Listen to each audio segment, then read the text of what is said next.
EAGLES, Eagles.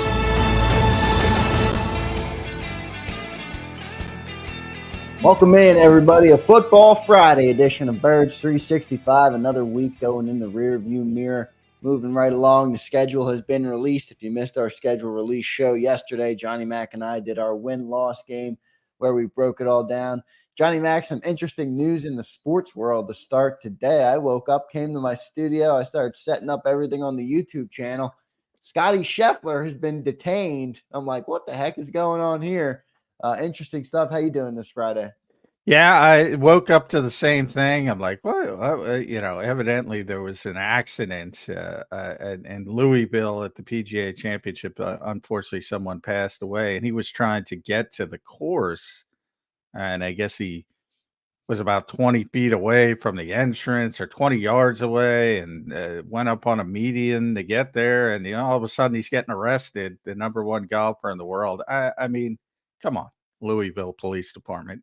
Take the time to listen to an explanation for 15 seconds, and he won't come off looking like the biggest assholes on the planet. Yeah. Just no common sense anywhere in this country. It's Not frustrating. a good look for them. Not a good look for them. Terrible look. Yeah. And I believe there was a memo sent out to the players that said, because the accident happened, obviously, and there was a fatality, so prayers up for the people and their family, but there was a memo sent to the players like, hey, there's a lot of traffic. There's a lot of police presence as you show up to the course. The players are going to be the only ones allowed onto the course to start the day. Let the cops in on that, morons. Yeah, right. So interesting start to the day. But schedule release, let's get into our Eagles news. Not much Eagles new news. Some trade rumors, some things floating out there. Not trade rumors, potential signing rumors. Our friend Randy Mueller was in on that, former GM, NFL GM. We'll talk a little bit about that. We'll talk some offense today. We've been teasing a lot of offensive talk. Haven't quite gotten to it. Got deep in the weeds on defense earlier in the week. For anybody that missed that, by the way, that got up over 10,000 views, that defensive breakdown. Tremendous work by Johnny Mac on that. Great feedback, so we appreciate everybody there. But schedule's in the rear view. John, has anything changed for you yesterday? I was on with Cilio yesterday. I was on with a good hour, and he had him at 9 and 8, a little bit closer to you. And I'm like, maybe I was too homer-ish, but I like where I'm at. I think the Eagles, I gave them the benefit of the doubt, but anything changed for you on the schedule or on your thoughts going into the season? No, just glad to get through it. Obviously it's, last year I kind of proved it. If last year didn't prove it, nothing will. Yeah. Because, they're, as we said, they're beating Kansas City. They're beating Buffalo. They're finding ways to win. And then they're losing late to Arizona and the New York Giants. So, everybody has fun with the win and loss game, but hey, I think most people realize it's kind of meaningless until you see how things shake out. I said, the Eagles' first loss when we were doing it last year, when Jody and I were doing it, was I had them against the Jets, their first loss. That ended up being correct, but for all the wrong reasons. Right. Nothing to do with how I thought it would go. So even when it does work out, the circumstances change drastically in this league, and you'll see that throughout the season. I think they're a good team. The Eagles, I had them, as you mentioned, at 11 wins, but I do think there's going to be some struggles early. A lot of change with the coordinators. A lot of uncertainty, trying to get young players on the field in the secondary. I think there's going to be some hiccups, and as I think the schedule gets lighter down the stretch, I think they'll take off a little bit. But yeah, I don't see a number one seeded team or anything like that, or a couple years ago when they were dominant. And there's that potential, though. So hope. This is the time for hope, and I don't blame anybody who has hope for that. But a lot of things would have to go right for that to happen.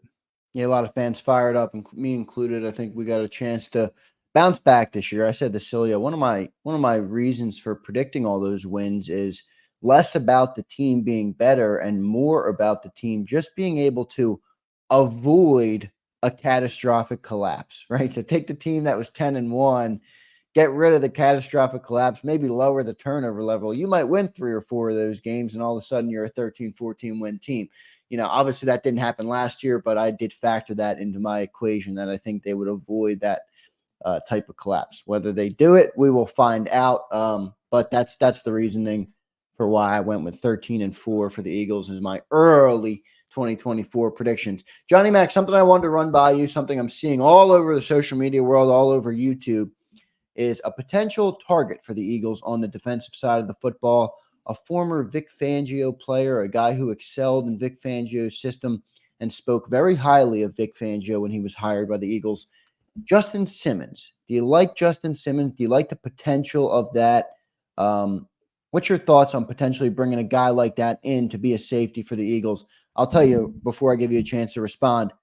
I like it from the veteran perspective. We talked a lot about the defense earlier in the week. A lot of communication, a lot of terminologies, a lot of moving parts on defense, and you got a lot of young players. I think a guy like Justin Simmons would help in that regard. What say you? Well, I'm picking up my phone. It's May 17th, my mom's birthday. So happy birthday, Mom. But if, that's late for a Pro Bowl, all pro level player to be out on the market. So that's my first indication. Why is he out there? My indication, my thought process is, well, he still wants to get paid like he's a Pro Bowl level player, and he's holding out until something happens and that spot opens. Now, if so, there's two parts to this. If you tell me you can get him for 1 year, $3.5 million, that could make up the $7.5 million like Devin White got, I'd be like, yeah, bring him in. Why not? Let's see what's left in the tank. He's only 30, much better player than Devin White. Second team All Pro, I think 4 times. Very, very good player and big system as well. Why not? If you're telling me 1 year, 15 million or even something like that, I'm like, probably not. So, where is he? Not where is he in a thought process of what he wants for his career? Is he going to look at the landscape and say, it's not fair, but this is the way of the world in the NFL? I'm not as concerned about safety with the Eagles as everyone else seems to be. And the big name trap is always part of it. And I get that because everybody knows. And because he was a 4-time All-Pro, he'll be a 4-time All-Pro in stasis, as I always like to say. Like Devin White was a second-team All-Pro once, and everybody, he was an All-Pro. Well, he hasn't played like it in about 3 years. So this league moves very, very quickly. And there's a reason he's still out there. So what are you going to get? Who knows? Could he be better than Reed Blankenship? Yeah, of course. But I think the Eagles like Reed Blankenship. I think they want him on the field. I think they like Sidney Brown. And I keep saying Sidney Brown's going to be back. And if he's not back for week 1, he's going to be back very early in the season. And the Eagles like him. So then you start talking about the reality of building a roster. And I always talk about this, and I've been doing this for over 20 years now, and very few people realize it or don't want to realize it. They just want the best players. They want well, he'll be the 4th safety.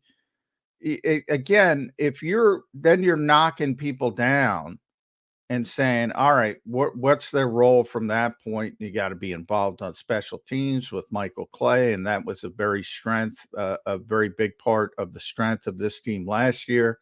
How deeply do you want to affect that unit? Simmons has to start if he's here. He can't be a backup. So then you're knocking down Reed Blankenship and you're knocking down Sidney Brown even further. I wouldn't do it. I don't think it's necessary at this point. But I get, because of the big name and all that kind of stuff, I get why people want to go in that direction. Yeah, I like it from the perspective of the veteran presence. I don't know how much he has left in the tank or how big of an impact he would be, but what I don't like is, every action has a reaction to it, and I think there would be somebody would have to get cut. I mean, there's a lot of people on that back end. There's already guys that are going to have to get Well, they cut. still need a force safety. So, and that's where people say, well, they need a force safety. But again, he's not a force safety. He's a starter. Right. He's a starter, or he's not even in the conversation because he's not going to do those other things. Well, does he give the team a chance to win extra games? Does he give the team a chance to be a better football team? I don't remember. They picked up a two-time All-Pro last year in Kevin Byard, but he wasn't a two-time All-Pro anymore. As I see you shaking your head. He was. On February 15th, I believe, or mid-February. I was just looking at this because it's when the Bears cut Eddie Jackson. Eddie Jackson is also 30. Not quite to the level of Justin Simmons, obviously, but he was a star player in Chicago at one point, under Vic Fangio, at least early in his career. He was in fact, he was a first-team All-Pro, something Justin Simmons has never accomplished. Two-time Pro Bowl player, voted one of the greatest Bears of all time there when they did their top 100 of all time. Really good player, playmaker, interceptions all over the place. Really, really good player in his prime. He's still out there. With the history of Big Fangio, on February 16th, I remember you got to get Eddie Jackson. You got to get Eddie Jackson. Nobody wants Eddie Jackson. What? Why? Is it money related? I mean, I guess these guys they're older and people don't want to bring them in. I mean, well, that's part of it. The league, once you hit that 30, they're probably a little bit too slavish to that mentality of guys on the downside when they hit 30. But in the case of Eddie Jackson, it's a little like, I'm not trying to compare him as players. Simmons was a better player. He hasn't, early in his career with Chicago, first 3-4 years, rookie contract, really good player, basically. And the past couple years, he's been average at best. So he's clearly descending. I get it more. I only bring up Eddie because of the big connection, and everybody was so hyped up. You got to go get him immediately. You don't have to wait. They, blah, blah, blah. And he's still out there. The fact that Justin Simmons is still out there concerns me. In his case, I think he's probably holding out for that big time money, and people have already budgeted their big time money. Yeah, it's May. I think that ship has sailed. Now, but again, from his perspective, all it takes is one injury, right? Like if CJ Gardner-Johnson shows up to training camp and God forbid he gets hurt and it's significant, then you reopen those conversations and maybe you pay a guy like that $10 million to come in and sort of save you. I think that's his plan. And you shouldn't hope that that's the Eagles because you don't want anybody to be injured. But just bringing him in, I don't know. There's people don't believe in Reed Blankenship because he was undrafted. We went through this with TJ Edwards. I don't give a shit at this point. You saw him on the field. Now, if you want to evaluate him on the field and say he's not good enough, I'll listen to that. But I don't want to hear he's undrafted so he can't play. The Eagles think he could play. I like Reed. He plays with his hair on fire. We need that on this defense. That's why I'm happy we got CJ Gardner-Johnson back. We need guys that want to go out there and hit somebody and tackle and be aggressive. And and then you got then you have the redundancy of two coverage safeties as well. And you talk about the physical nature. CJ's more of a coverage guy. I would say Justin's more of a coverage guy. And you lose some of that physicality as well. But, he's a guy who has 30 interceptions, which is phenomenal. in this era where interceptions are cut down. So he's a big time playmaker. I get why people want him, but this would be year 9 of his career. I if an injury pops up, yeah, I think it would be a nice plan B. I'm not going out there. The Eagles already bought out Reed Blankenship's restricted free agency year. Yeah, which is next year, right? Yeah. So that tells me a lot. Yeah, they like the player. Yeah, they like the player. And they're not looking for immediacy. So this is a guy who, if he said, I want a starter, then you go after Justin Simmons, and they don't want a starter right now. So I don't necessarily see it as a fit at this particular moment.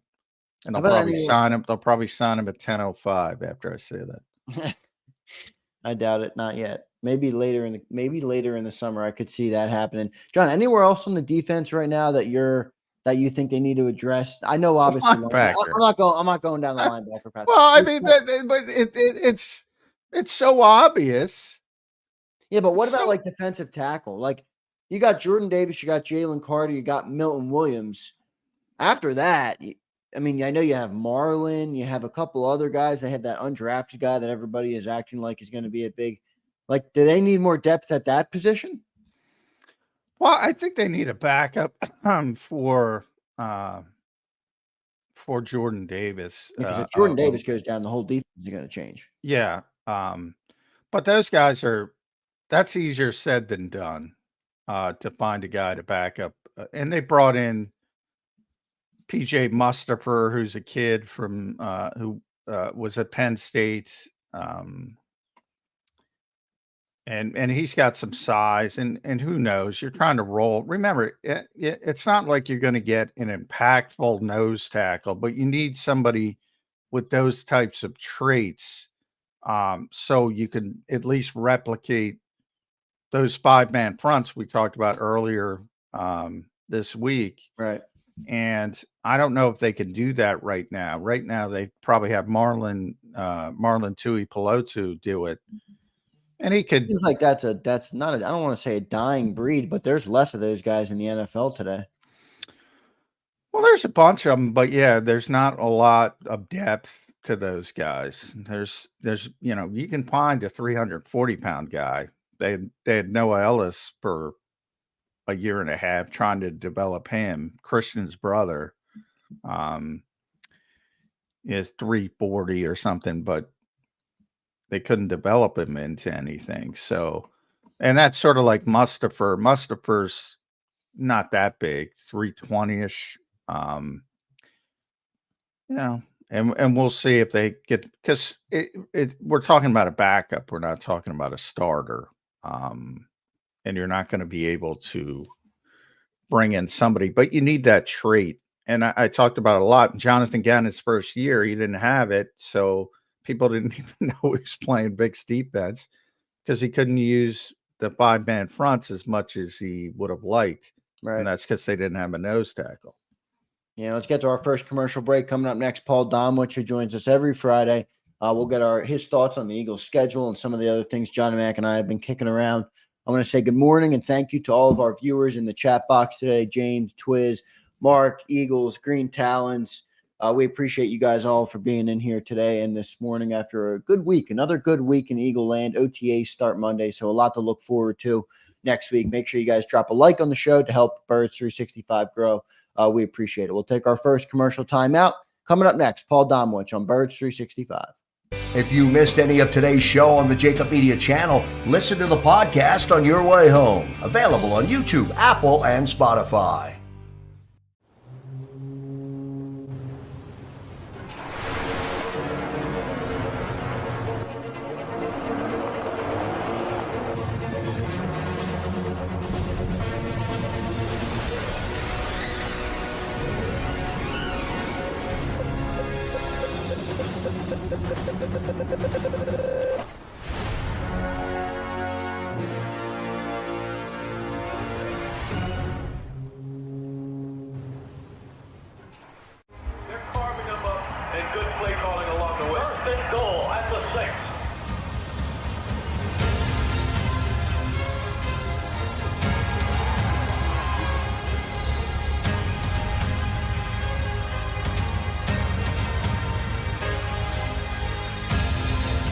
field of life, First Trust Bank is there for you.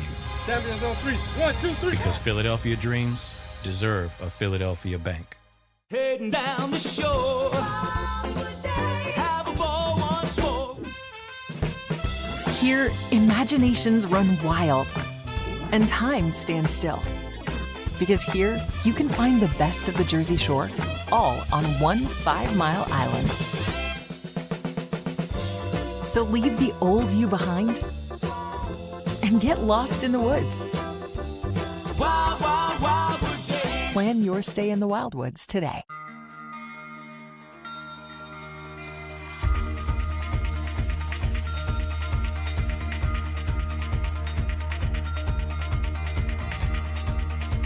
Hi, I'm Jim Muehlbronner, Managing Partner at Del Val Insurance Group.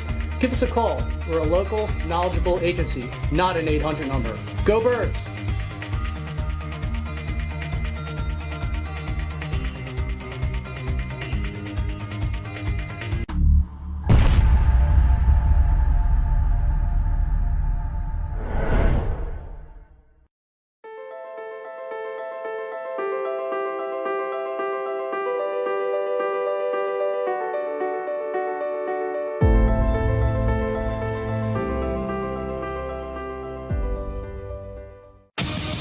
The greatest fans on earth. It's a bold statement, but would you expect anything less from Philadelphia? 58 years of heartache creates a toughness, a grit, a resolve not found in most. Sure, our prayers were answered, but now that we've had a taste, we're looking for more. Pondley Hockey, official partner of the Philadelphia Eagles. EAGLES, Eagles.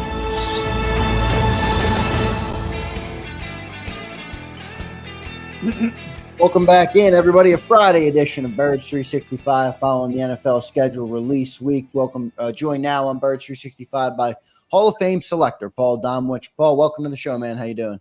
Thanks, guys. Good to be here. Hey, Dama. Scotty Scheffler's got a new tea time, so he's out of prison. I don't know if you saw that this morning. They got him in the orange jumpsuit and everything with his boy.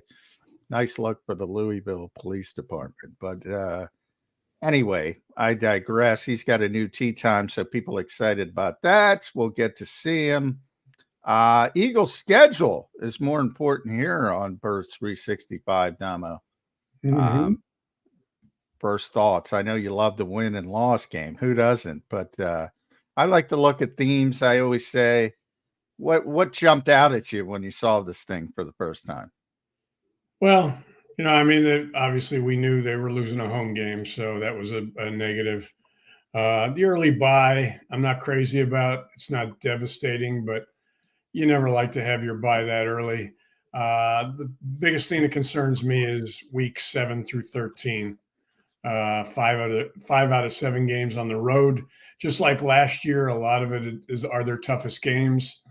But they have enough of a soft schedule early and at the end to kind of make up for any problems they have with Cincinnati, Baltimore at all. So, yeah, I didn't think. Sorry, Zander. I didn't. Yeah, you went pretty long on that stretch because I kind of boiled it down to Cincinnati, Jacksonville, Dallas, that 3-game stretch, which would be week 8, 9, and 10. Yeah. You bring up a good point. I didn't think about those 5 road games over that span that you were talking about, which starts October 13th, home game against the Browns, and then ends December 1st. That's a lot of road games right there. Yeah, that could wear on you. Yeah, playing Baltimore on the road, I don't think too many people are going to pencil that in as a win. And Cleveland's not going to be a picnic at home. No, it's a good team, I think. They're a team on the rise. So it's a tough schedule. I still think they'll finish 11-6, 12-5. I think whether one or the other is going to depend on whether they sweep Washington and the Giants for the first time since 2019. Other than that, they're obviously going to be in the playoffs. And all of this is if everybody stays healthy. Yeah. All other teams stay healthy. I mean, it's always a matter of health with the ultimate outcome in the NFL. Yeah. Damo, 4 of their final 5 home games are at home. I look at that as a big advantage because, like I said to Johnny Mac yesterday, I want this team playing their best football going into the playoffs versus last year playing it at the front of the season. Do you view that as an advantage, as a good thing, or is it going to be tough coming off all those away games to start the season? No, it's a clearly an advantage because you're right. You want to get on a roll going in. They got the Cowboys, but they got them at home and Pittsburgh. So they got a couple of tough games there that's going to test their mettle. But there's no reason they can't sweep and go 5-0 in those last 5 games, regardless of what their record is at that point. Yeah. And I think it was the first time since 1951 the Eagles put out something like that, some outrageous number that they're closing with 4 out of 5 at home. And then you look at the opponents as well. The toughest look like Pittsburgh and Dallas, obviously, but right. The Steelers, for all the greatness of their history, 6 Super Bowls, 3 coaches, and what are we, 50 plus years now. Mike Tomlin's never had a losing season, which is unbelievable. They haven't won here since 1965, Dama. Now, they're not here a lot, but it's been 10 times. That's weird. That's amazing. Pittsburgh Steelers, yeah. 10 times in a row. They can't win in Philadelphia. And I assume when Pittsburgh gets to the end again, they'll probably be looking at a 9-8 season. So yeah, they'll be over 500. That's a very good division. Unfortunately, because the Eagles play it. Joe Burrow's back with Cincinnati. They're going to be good. We just talked about Cleveland. Baltimore's one of the best teams in football, I think. Again, got to readjust a little bit, obviously, as you do every year, but. They're a very good team, and then Pittsburgh. You just know they're probably projected to be the last place team. Yeah, they could be above 500 and still finish 4th in that division. Yeah. So that's kind of tough, that division. No, they really. I mean, they obviously need to win at least 2 of 4 against the AFC North. 3 out of 4 would be nice, but it's probably unrealistic because of, like you said, the caliber of that division. Yeah. Dama, any big games stand out? I'll tell you the one that stands out to me. I know the Baltimore, the Cincinnati, those are 2 tough AFC teams. But week 17, Dallas is coming to Philadelphia. I tell you what, if the Eagles somehow don't win that game, that's a real momentum shifting type game right on the front of the playoffs. I think that I don't want to say it's a must win because we'll see how the season goes. But boy, that's a momentum shifting game versus obviously a big rival opponent. Eagles need to win that one week 17 at Dallas. Which game do you see as the most important or looks like it could be an important game? Well, I wouldn't say it's a big game, but the first game against the Cowboys I think is big. It's what is it, week 10? 10. Yeah, that's at 18. The Eagles have not been good at Dallas recently, and then they're because they're right after that they've got the short week game against Washington, and so I think it would be very helpful to go into that Washington game with a win because you just don't know about Thursday night games, so and since that Dallas game is right in the middle of that whole tough 5 out of 7 road games against really good teams with the exception of the Giants. It would be helpful to win that one. I think that's going to be a big game. The one you were mentioning, Zander, I would assume right now, if you're assuming the Cowboys are going to stay with the Eagles through this, that'll probably end up being a night game. I think right now it's a 4:25 game. Yeah, it's a 4:25. Yep. So that would give them 6 primetime games this season. Yeah, I don't know. Those 4:25 games, and the Eagles have a bunch of those. 1, 2, 3, 4, 5 of them. That's an indication that the networks for those particular games, because that's the national game. You have the 4 o'clock starts and the 4:25. So the 4:25 is more important. Yeah. And that's that's an indication to me that CBS has the first game, Fox has the second Cowboys game, that those guys fought for that. You know, the NFL, that's the thing about the NFL. They have so many television partners now. They got to keep them all happy, and they got to try to divvy out the desirous games for each network. So my point is, I think CBS will fight to keep that first one, and I think Fox will fight to keep that second one. Yeah. But we'll see how that shake out. I did, when I put reactions to my schedule out, Damo, I said, no Sunday night football against the Cowboys. That's crazy. That's almost a guarantee. That's like death taxes, Eagles, Cowboys on Sunday night. And at least to start, it's not going to be that way. But I think 16.5 is the number. The Eagles have lost 6 straight at AT&T Stadium, and they've lost by an average of 16 plus points. Not good. No. So they got to figure out something, how to do something down there. Yeah. Yeah. So I kind of probably you're going to see a split, and it's probably going to be home and home. That's the way it usually goes with the Cowboys. So, unfortunately, the Commanders, to me, Damo, are they're the team that's like, I don't know what they are.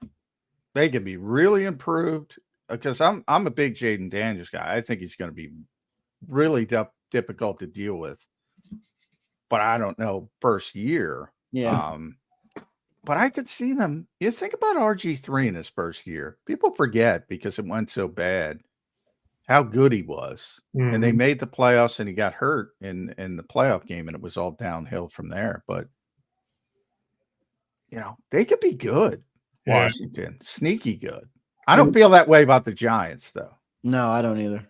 Well, when you play a quarterback with Daniels' unique skills, I mean, he could win a game by himself if on a particular day. So you just never know. You know, I like their chances for improvement more than the Giants this year because of the Dan Quinn factor. And you know, I mean, I'm gonna be really interested to see Daniels with what's his name is their offensive coordinator. Kingsbury. I think that's a good fit. Yeah. I do too. Yeah. Spread offense. Fortunately for the Eagles, you know, they don't have to, you know, that defense can grow up a little bit before it has to deal with somebody like that. Yeah, part of me wonders if, I mean, I know the Eagles interviewed Cliff Kingsbury. Part of me wonders if he was a better fit for Jalen Hurts than Kellen Moore was. Obviously, they didn't go that direction, but now Cliff has a chance to work with Jaden Daniels, a similar style, a dual threat style quarterback. So it should be interesting to see how he progresses under him. Yeah. I mean, correct me if I'm wrong, John, but I wasn't the deal breaker that he wanted to hire the offensive staff and getting rid of Stoutland. Yeah.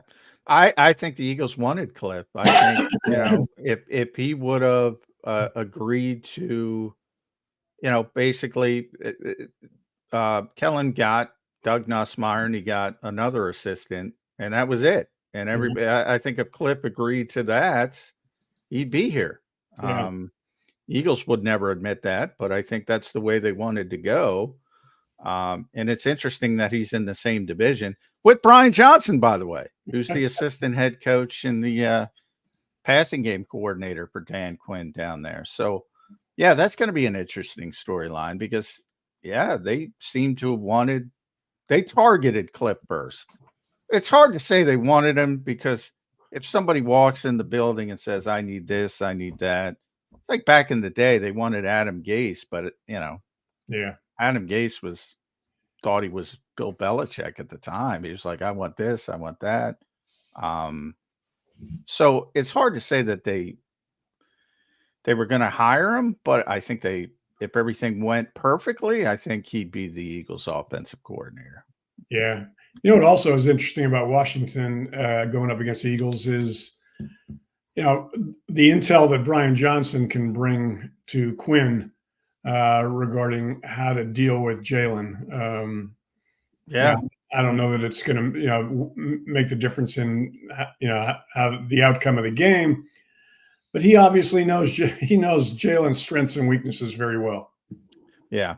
Yeah. It should be helpful. The Washington stuff is very interesting to me this year as it relates to the Eagles. Now, the Giants, as I mentioned, Brian Daboll. I mean, one of the reasons the Giants had that little spike a couple years ago in 2022, made the playoffs, actually got bounced, won a game, then they got destroyed by the Eagles, was Saquon Barkley. Now they don't even have Saquon Barkley.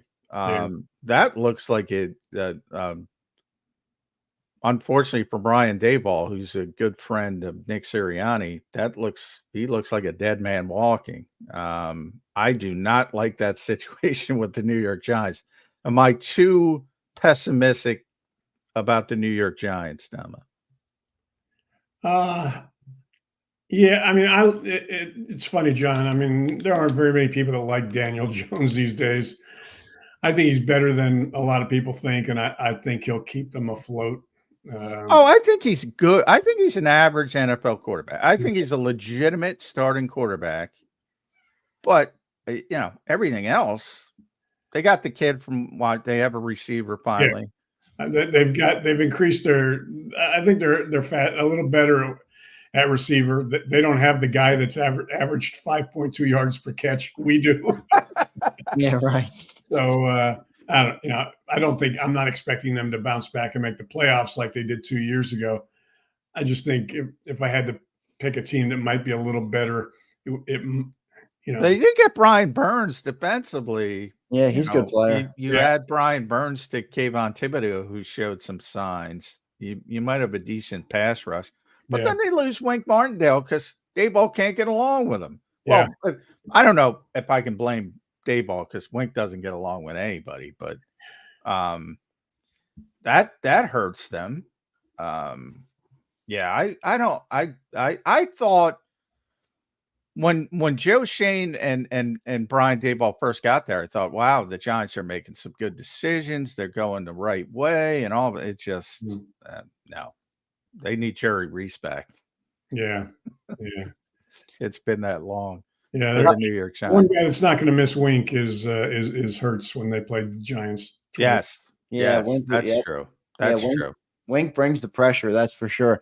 Dama, what do you make of the Dougie P Bowl with versus the Jaguars? They're coming to town for a Sunday night football game.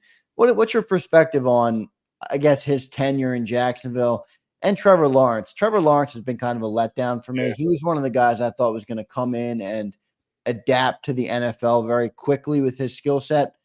Hasn't quite done it, kind of teetering on the fence. What do you think of the Jaguars? Yeah, I mean, they were in my mind, one of the most disappointing teams in the league last year. Yeah. I expected some big things out of them. I expected, Trevor Lawrence finished the season before really on a high note. I forget what his numbers were over the last 7-8 games in 2022, but they were really good as anybody in the league. And then last year happens. So, I mean, they've made some personnel improvements. I think Trevor Lawrence will be a lot better this year. They're a playoff team this year in my mind. Whether they can beat the Eagles, at the Link, I don't know. We'll see. It's not going to be a game that, the Eagles can just expect to win by showing up, certainly. But we'll see. Yeah. Me, last time this is it for him, though. I mean, he's got to turn the corner this year, or they're probably going to move on from him. Yeah, I'm not going to go that. I think I was disappointed with Trevor Lawrence as well, but I still think he's. I don't think they're thinking about better than most. Well, we'll see if he's if he has a terrible season, that could change things drastically. But they were up, Doug. They were up 14-0. And that was, remember, it was that terrible weather. It was like a monsoon game with Jacksonville, and Lawrence kind of fell apart. I think he had 4 turnovers. Yeah. But yeah, it's always interesting when Doug comes back. I asked, we had Les on earlier in the week, and you as well. I want to ask you, because you've been around for basically the entirety of the Jeffrey Lurie era. The sort of the evolution of his thoughts on international games to where we are now, giving up a home game. Oh, by the way, against an NFC playoff contender, the Green Bay Packers, who I think are going to be a really good team. And an ascending team. I don't like that a bit, Damo. I get it from a business perspective. Don Smolensky and Jeffrey Lurie and the league are happy, but from a pure football perspective, that's awful for the Eagles. I think. I mean, Nick's won his, the last 3 openers since he became head coach. Yeah. And I can't find anybody that's picking them to beat Green Bay, a team that finished strong in that first game on, down there on a neutral field in South America. It's funny because, I mean, like you said, Jeffrey for the longest time seemed to be they were one of the last teams to go to he did not want to go to London and fought it until, so, this year they not only have to go to become the first team to play in South America, but like I said, the schedule isn't kind to them. You open with that game, you open against, you're playing that game against a team that's, coming off a season in which they played really well at the end. They win 6 of their last 8, I think, Green Bay. Yeah. And they trounced the Cowboys on the road. The Cowboys were undefeated at home, and they just destroyed them. I mean, I think they're at the Link, 2 of their first 7 games only? Yeah, from September 6th to October 13th, there's 1 game, Monday Night Football against the Atlanta Falcons in week 2. And they really only have 4 true home games for the first 13 weeks. Yeah. Usually the league will do you a favor when you do something for them, like go play in South America. That ain't happening. I mean, they're other than the fact that most of those early games are, aside from Green Bay, are against beatable teams. The league did not do them any favors. No, and it's easy to stop the sentiment, just win the game. But I think if they lose the game, and that's obviously a possibility, and there's no guarantee they would beat Green Bay at Lincoln Financial Field, but let's be honest, they'd be a little bit more of the favorite, and there'd be a better chance to beat them here than on a neutral field, in theory. If they lose that game, Damo, there's only 17 of these things. Yeah. Vic was talking about, Vic Fangio made the baseball analogy because he's a big baseball guy. If you think about it from a baseball perspective, and he said when they played 16, it's like 10 games. You lose 1 game, it's like losing 10 games in baseball. Yeah. And then you do it against an NFC opponent who you're probably going to be fighting for a playoff seeding down the road. I could see that being a story if they lose that game, because they'll probably lose playoff seeding to Green Bay with that loss. Absolutely. Yeah, that's a big story. But boy, and now everybody's picking against the Eagles again, and now that has me wondering. Like, I don't know. When everybody goes one way, I tend to question whether that's the right way to go. Dama, we talked about the Cowboys matchups, but we didn't talk about what you think of them as a team. They haven't done much in the offseason. Dak Prescott's on an expiring contract. They haven't paid CeeDee Lamb. They haven't paid Micah Parsons. Are they going to take a step back this year? I think record-wise, I think so. And well, I'm not going to say they're going to go any further in the playoffs because they never do. I mean, this is I look at this season in Dallas. I could see Mike McCarthy getting fired. I could see Dak leaving. I mean, I think this is. Yeah, this could be where it unravels. Yeah, I don't think we're looking at a team that's going to end up, 5-12. I think they'll probably finish something like 9-8. But I think they're going to be a team that's going to have to reset after this season everywhere. I mean, Bill Belichick will probably be the coach in 2025. Oh, could the Eagles be fighting the Cowboys for Bill Belichick? Oh man, who knows who the quarterback will be next year? So, I mean, they always can put the franchise tag on him, but I think he's allowed to have the tag on him, isn't he? That wasn't part of his last contract where they can't do that to him. So. Yeah, I don't know. I haven't heard if it is. But yeah, I mean, they're not proactive. The Eagles, that's a big advantage. The Eagles, and I give Jeffrey Lurie credit for that. Howie gets credit for it, and he's part of it as well. But, and Dom, it goes back to Joe Banner. He's the one who sort of set the tone, and Andy Reid. and they're proactive when it comes to extending their foundational players, and the Cowboys wait, and they got to pay a tax for it. I don't get these owners. Is there You a would think. human element to it, John, though? Like, you're Dak Prescott, you're Micah Parsons, you're CeeDee Lamb. You're the heartbeat of that football team, and none of you guys got your money. Meanwhile, over in Philadelphia, Devontae Smith is paid, A.J. Brown. I mean, Howie's extending everybody that even contributes to the team. Like, I wonder if there's a human element to it where it's like, I'm going to wait for free agency because I know I'm going to get $60 million or in Dak's case, or $30 million in CeeDee Lamb's case. You know, Howie talked about it. He said it makes the players feel good. I asked AJ when AJ talked, AJ could have made more money by waiting. Right. As long as he doesn't have a catastrophic injury, he would have made much more money. When you see these other contracts, whenever Lamb signs, whenever Jefferson signs Ayuk, AJ's going to look like a bargain when that happens. I don't get these owners, Damo. And Jerry likes making money. You would think you'd like to save money. I don't get why they don't pick up on that. Jerry's looking for the perfect quarterback. He's looking for the Roger Staubach to show up again. He likes Dak Prescott, but he doesn't know whether this guy is ever going to get him to a Super Bowl before he dies. And I guess that's why they play this little game, and he doesn't extend them early.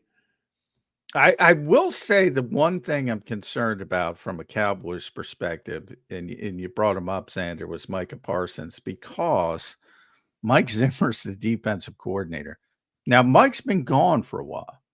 I think at the end, he was a very good defensive coordinator for a lot of years, and we know how this league works. People started figuring out his A-gap stuff. A bunch of people copied it. Too many people are using it. They figured out how to deal with it. Now it's gone away, and nobody does it anymore. Not nobody, but not nearly as much as it was. And if he's got Micah Parsons in those A-gaps and he's going to bring that back, everything's cyclical. That he could be a monster in that defense. He already is a monster, but even more so. That concerns me a little bit because people have forgotten Mike. We're against the Eagles. I mean, a new center, a new starting right guard. I mean, Micah Parsons is going to spend a lot of time in the A gap against them. Yeah, I just scared myself, Dama. It's like because he was like Vic at one point. He was like one of those guys. Everybody was copying him. Now we're at that point with Vic, I think, where too many people have copied him. Now everybody's used to it, and he's got to evolve a little bit and do some different things. We'll see how that shakes out. But, yeah, I was impressed by Vic Fangio. Yeah. Straight shooter, man.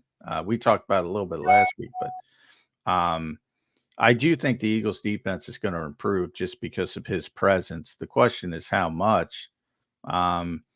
And the biggest concern for me, Damo, is the communication on the back end and all the young cornerbacks, because they want Mitchell on the field and they want DeJean on the field. Yeah. Hopefully they're smart, high IQ players, because there's a lot of communication in that defense. Yeah. Well, we'll find out soon enough. The one thing about Vic, too, you look at his history, he's always had some, not always, but for the most part, he's had strong linebacking cores. There's been questions about this group. Yeah, he doesn't have it now, so he's going to have to overcome it. Right, but I think he might be able to get more out of them than people expect. Damo, I asked John this in the opening segment. Randy Mueller, former NFL GM, was the latest to do it. Linked maybe the Eagles going after somebody like a Justin Simmons. I don't love adding another body when you have all these young guys, but from the communication perspective, from the complexities of Vic's defense, does a guy like that make sense? You got Quinion, you got Cooper, you got a lot of young guys. Maybe a guy like that who can be the voice on defense would help. You like a move like that, or would you rather go younger?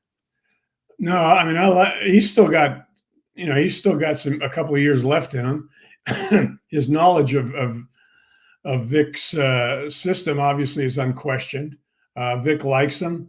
I mean, I can't find too many negatives for he's not going to cost you an arm and a leg anymore because he's still available at this point. So I'd be extremely happy if I were an Eagles fan to see them go after Justin Simmons. At P Jumbo, make sure you follow Paul on X, Twitter, 33rd Team as well, contributor there. WBCB Sports as well, co-host during the season on their Monday kickoff show, and author. And we're all waiting for Sam Mills and that book. Very looking forward to that down the road. I guess I'll end it here with the aspect of what Zander was talking about and Justin Simmons and the calendar. Damo, you've been covering this league for a long time. He's a good player, 4-time All-Pro player, 30 interceptions in an era nobody gets interceptions. Why the hell is he still out there? That's a good question. We don't know his medical situation.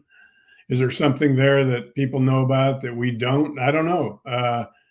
It is a little bit of a mystery. And I guess the answer will come out eventually. But is he asking for too much money? I don't know. But I still, unless there's some injury that we don't know about, he can still play at a high level. And he's not going to need much time to be integrated into the system, obviously, because of his knowledge of it. Yeah, and him and Vic Fangio both have spoken about each other with very high regard, both ways. I mean, Justin has praised Vic, Vic has praised Justin. So, if I'm Vic, it sounds like Vic would like him. Now, maybe Howie wouldn't like him, or he's getting overruled. But I do think it would be a good fit, and I like the mature, a guy that's been in the league for a long time that understands Vic's defense. I like that element of it, especially when you got all these young rookies and younger guys on defense. It's very possible, although it's hard to keep a secret these days, but that Vic told him just sit tight. Maybe the guy doesn't want to spend his spring in Philadelphia. That's a good point too. Yeah, maybe he just doesn't want to go through that bullshit. No training camp. Call me on August 30th. Maybe Steve Nelson. Steve Nelson showed up that year that Steve was a starter. I think he showed up 2 days before camp. He took the first rep. We were talking about it all off season. Who's going to start at the other cornerbacks? But are they really going to start Zach McPherson, a 4th-round rookie? No. Steve Nelson showed up and he took the first rep after being there for 2 days and never left the field, basically. Yeah. Maybe you're right. Some of these guys, and I don't blame them. Why would you want to run around in shorts and especially when you've been doing it for 10 years and you've proven your abilities. Dama, before we let you go, any record prediction? I'm not going to put you on the spot for a win-loss, but give me a range. How many games the Eagles going to win this year? Like I said earlier, Zander, I think they're looking at an 11 or 12 win season, depending on whether they sweep Washington and the Giants. I'll go with 12-5 right now. I had them at 11-6, Damo, but I had them at 6-6 and win in the final 5. If they're 6-6, the sky's going to be falling. I know. I said that because that's. I got them running the table. Are we even going to make it through the end of the year if they're 6-6? Is Nick Sirianni going to be here for the end of the year if we're 6-6? You know what happened? Damo knows it happened twice in Doug. They look dead, and then they make the late season run. And it happened once with Nick in his rookie year. They made that late season run. Yeah. They're going to do it again. 6-6. Everyone's going to say it's over.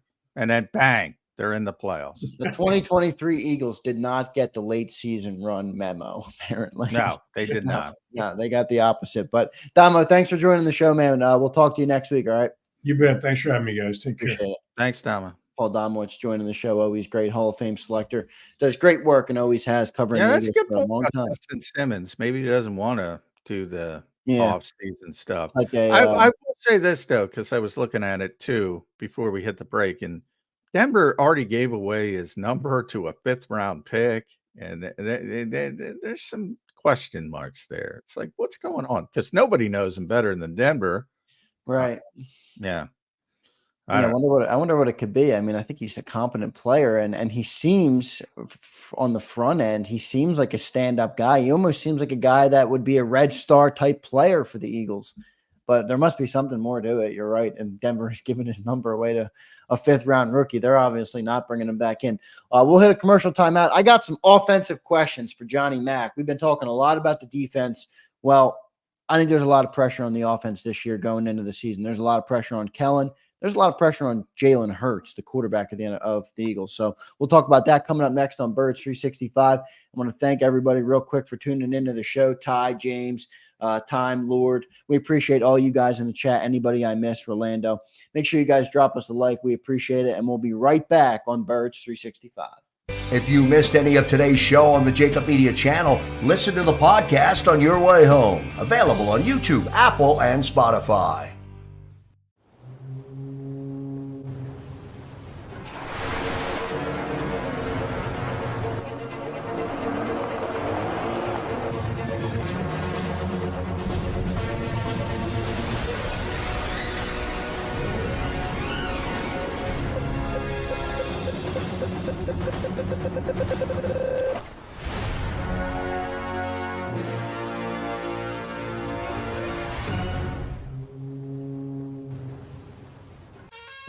Is the best vacation one that you find, or one you get lost in?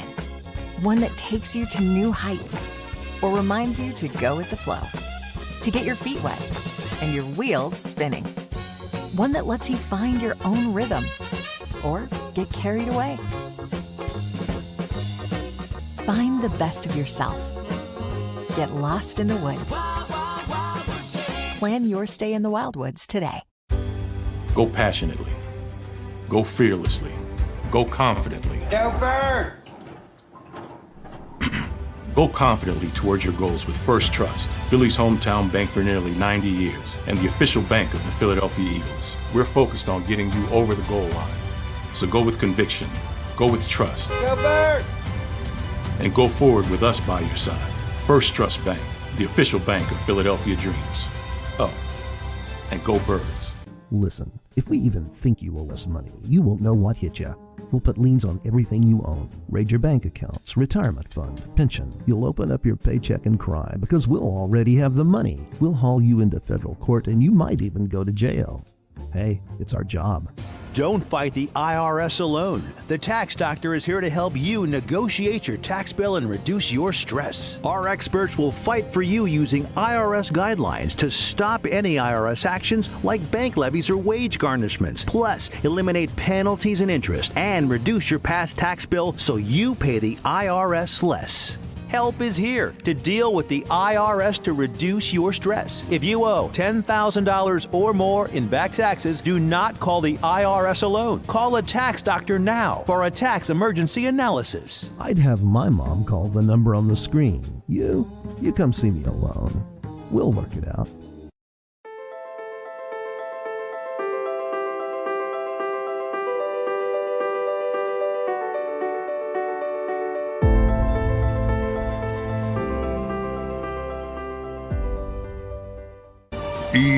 EAGLES, Eagles.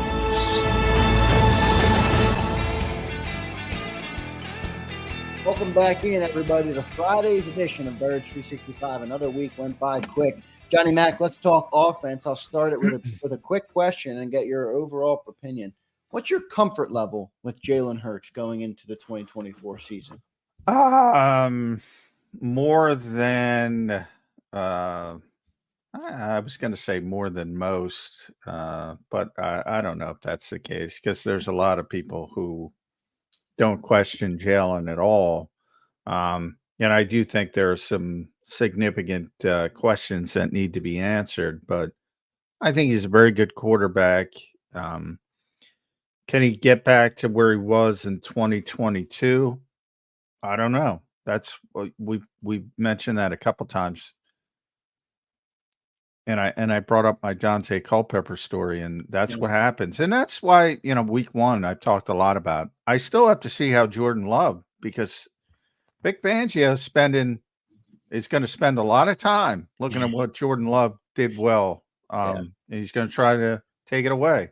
and he's one of the best in the business. And that's what happened to Jalen Hurts last year. And now he's got to make adjustments back. So we'll see how he handles it. We'll see how Kellen Moore affects him. He's certainly got the talent around him, arguably even more talent from a playmaking perspective when you add Saquon Barkley to the mix.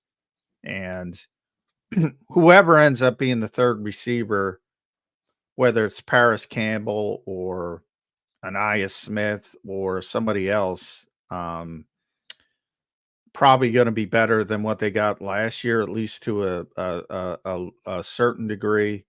Now you do have some questions, more questions than normal on the offensive line because of Jason Kelsey retiring, but no excuses with the supporting cast.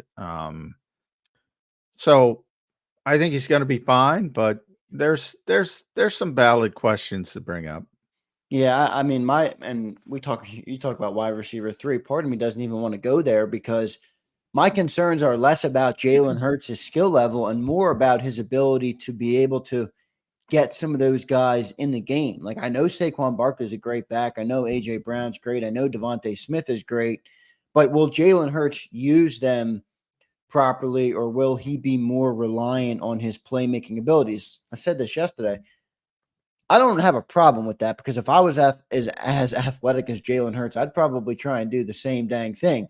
But part of me wants to see him channel a little bit more of that, I guess you could call it Brock Purdy, where like drop back and get the ball to your playmakers. Like almost let them take more of the load off your shoulders. And I don't know if we're going to see him do that. He's reluctant, I think, to do that and get the ball out quickly. I don't know what you think of that, but that's my problem with Saquon. You've been saying it since the jump. Like, how are they going to use Saquon? Everybody's comparing him to Barkley or to McCaffrey. Forget the skill level. They're not going to use Saquon in the same way. I don't see it at all. Do you?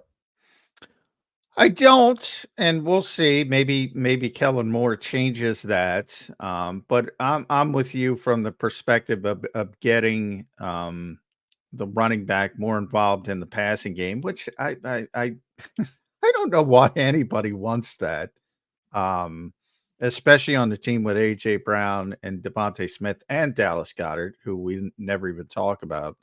I kind of look at it like the NBA playoffs are going on now, and you have teams that have basically 2 dominant scorers, and to me that would be like, oh, you got to get the third guy involved. You got to get the board.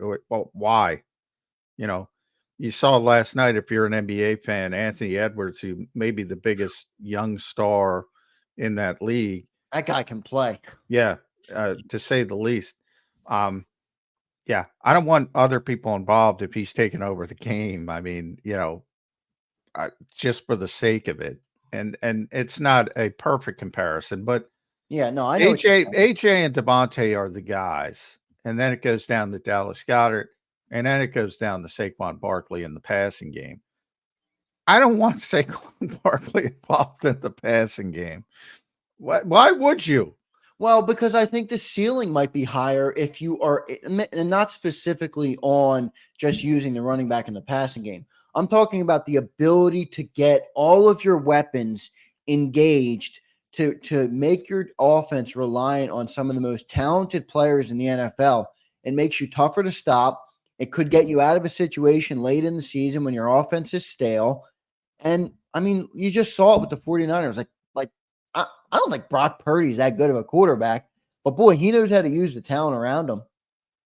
I think Jody's going to come out of Bird's 365 retirement to yell at you when you disrespect Brock Purdy. Well, I'm not disrespecting him. I actually like Brock Purdy more than most do, but yeah. No, I know what you're saying, and there's a fine line, and that's why I talk about impact more than numbers when it comes to Saquon. I think, if there's a big spot and you have a matchup and he's matched up on a linebacker on the wheel route, you need to take advantage of it. To me, it's going to be about spots, not volume. The volume players on this offense in the passing game have to be A.J. Brown, have to be Devontae Smith, and then Dallas Goedert. Those are the volume players in the passing game. Those are the guys you're going to lean on in the passing game. And that's good. That's what you should be doing. So to me, it's not going to be about numbers with Saquon. It's going to be about impact in big spots. And if he's impactful in big spots, I think it'll be a success. I don't know if other people will agree with that. But one thing I say all the time about running backs, I said this all off season when people were talking about Bijan Robinson, and we became Bijan 365 for a short period of time. If you're trying to get a running back involved in the passing game, well, play him in the slot. You're giving an NFL slot cornerback a day off if you're putting running backs in the slot. What you're trying to do is create matchups where the running backs are on linebackers, and then the matchup goes in your direction. These guys are not receivers. The Eagles' worst receiver is better as a receiver, I hate to break this to people, than Saquon Barkley. They're better. But isn't there an advantage to the overall offense to A.J. Brown and Devontae Smith when there's a threat? And I'm not talking about being a slot receiver. I'm talking about get him the ball in the flats, take the dump off every once in a while. Like, isn't there a threat? Well, the dump off, as I said, the dump off is not as big a concern to me because you have a quarterback. Like, I don't think anybody is asking Lamar Jackson to dump it off. I don't think anybody will be asking Jaden Daniels to dump it off. And I'm not, Lamar's on a different level. I get that. But Jalen Hurts is top 5 when it comes to extending the play. His movement skills and his ability to do things on his own from a running perspective when things break down. Well, you do have to factor in the injuries, though, too, John. I mean, he was banged up. But I can't. I say it all the time. I have to take advantage of the shelf life of the player I have. I can't worry about things I can't control. Every NFL coach I've ever met tells me the same thing. Control what you can control. I have, over the years, that has been drilled into my brain. So I try to live by that philosophy. Control what you can control. I can't control that. I'm trying to take advantage of the player's skill set to the best of my ability and go win a Super Bowl. That's my philosophy on Jalen Hurts. Is the shelf life going to be Tom Brady level? No. I know that going in. But while he is at the height of his game, I want to take advantage of it. And that's why I don't have a problem. Now, if you want to get wheel routes involved, if you want to get them involved on bubble screens, I'm all for it. But that's where the offensive coordinator has to get involved, and he's got to be more disciplined. And if he wants that stuff in the offense, he's got to put that stuff in the offense. And that's if you're dominating, and that's why I brought up the Anthony Edwards conversation. If you're dominating with A.J. Brown and Devontae Smith, you don't need it. Now, if you're struggling for whatever reason, maybe you do need it. And then it's up to the coordinator to get, and I would say typically Nick Sirianni, but in theory, Kellen Moore's in charge of the offense now.